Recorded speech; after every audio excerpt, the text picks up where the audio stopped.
गुजराती के जो बनाना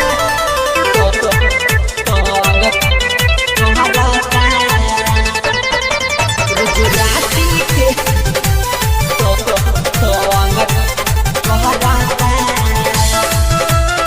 महादेव रिकॉर्ड्स बनियापुर।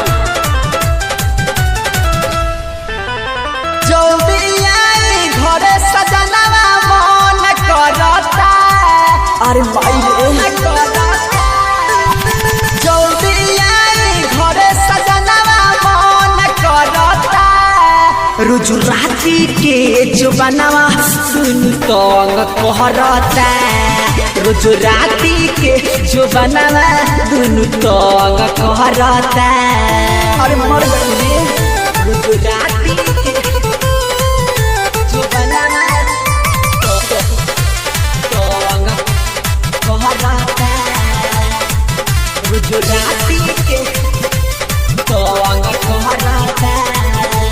हाँ हाँ गोइल तू जब से बहरा है कैसे हम रही अपना तू कर ले दाल कैसे हम महिले बड़ी दुख सहत कैसे हम महिले जब से तू गोइल बहरा है कैसे हम रही अपना तू कर ले दाल कैसे हम महिले अपना कर दाल हाथे से महिले नहीं छोड़वला पेनी में राजा जंग लागता। गुजराती के जुबानवा दुनु तंग करता। गुजराती के जुबानवा दुनु तंग करता। गुजराती के जुबानवा